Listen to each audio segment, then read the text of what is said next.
Richard Speck nació el 6 de diciembre de 1941 en Kirkwood, Illinois. Formaba parte de una familia numerosa de 8 hermanos en la que él era el séptimo hijo. Su vida había transcurrido con total normalidad hasta la muerte de su padre, Benjamin, cuando él tenía 6 años. El fallecimiento de su progenitor a finales de 1947 cambió su destino. Su madre, Mary Margaret, tenía que mantener a 8 hijos completamente sola, así que cuando en 1950 conoció a Richard Lindbergh, no dudó en casarse con él. No fue su mejor elección, porque este vendedor de seguros no resultó ser trigo limpio. Era alcohólico y violento, y su carácter agrio generaba disputas en las que la madre acababa casi siempre con alguna marca en el cuerpo. Richard no soportaba a su padrastro y empezó a odiarle. Por suerte para la familia, este los abandonó cuando él era adolescente. Además de las escenas de maltrato que tuvo que soportar, este niño no tuvo una salud de hierro. Con 3 años padeció una neumonía que le cortó el riego sanguíneo hasta el cerebro. A los 5 sufrió un accidente al golpearse en la cabeza con un martillo de carpintero mientras jugaba. Con 10 años se cayó de un árbol y estuvo inconsciente al menos 90 minutos. Al año siguiente, mientras corría por la calle distraído, se dio un fuerte golpe en la cabeza con la barra de hierro del toldo de una tienda. A los 14 años se cayó de la bicicleta y de nuevo de un árbol. Y una vez más perdió la conciencia.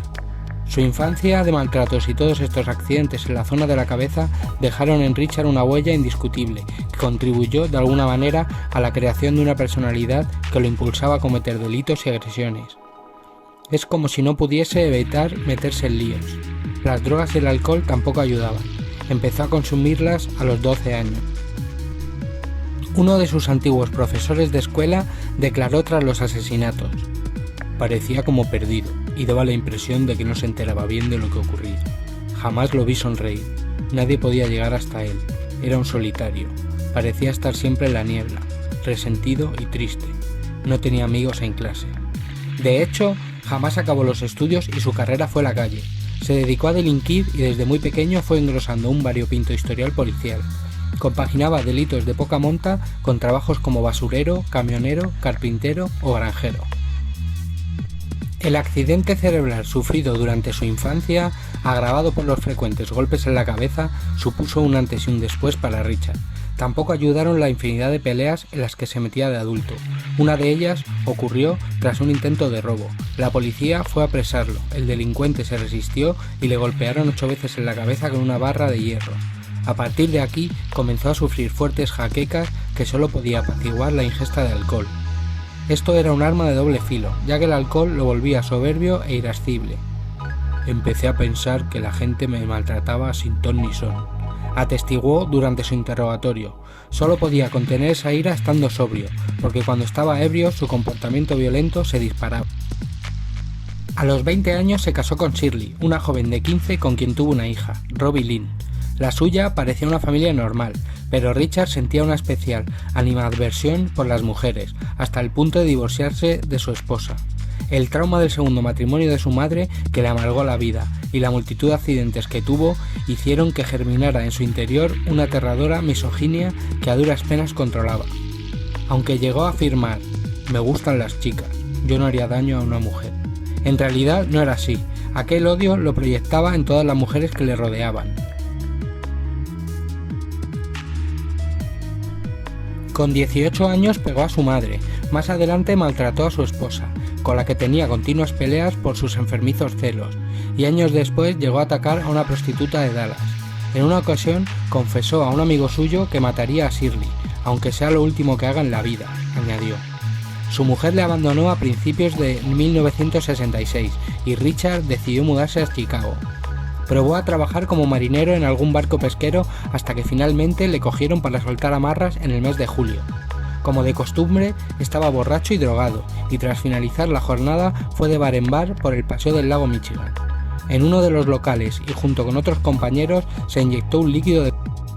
El 14 de julio a las 11 de la noche, Richard se presentó en una zona residencial de estudiantes de enfermería en el barrio de Jeffery Manor.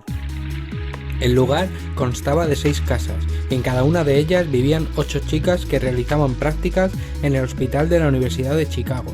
El timbre de la puerta de corazón amurao, una de las víctimas, sonó, y ella se imaginó que era alguna de sus compañeras, así que abrió. Richard la estaba esperando, la empujó y entró. Empuñando un arma, le aseguró que no le haría ningún daño y que solo quería dinero para marcharse a Nueva Orleans. Buscó al resto de las inquilinas, las reunió en el salón y las obligó a que le dieran todo el dinero, que una vez contado no superaba los $100. Aunque les garantizó que no les haría nada, cogió una sábana y las maniató con nudos marineros. Estaba muy nervioso, golpeaba continuamente el suelo con el arma. Después charló tranquilamente con las enfermeras hasta que se produjo un silencio. Entonces las violó una a una, las golpeó, las acuchilló y las estranguló hasta la muerte.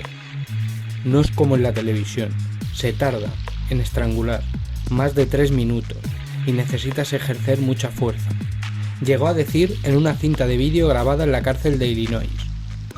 La única que logró escapar fue Corazón Amurao, que tras esconderse bajo una cama dejó pasar las horas y a las 6 de la mañana dio la voz de alarma. Gritó a través de las ventanas hasta que una vecina salió a ver qué estaba pasando. Cuando llegaron las autoridades, encontraron los cuerpos sin vida de 8 jóvenes que habían sido brutalmente asesinados. Cuando a la mañana siguiente Richard se despertó en un hostal cercano y bajó al bar, no recordaba nada de lo sucedido, o así lo dio a entender a la policía. No sabía cómo había conseguido el arma ni tampoco cómo había llegado a la habitación. Además, cuando bajó a la taberna para comprar algo más de alcohol y vio la noticia de los crímenes en la televisión, incluso le comentó al camarero: «Espero que cojan a ese hijo de puta». Los investigadores estaban tras su pista.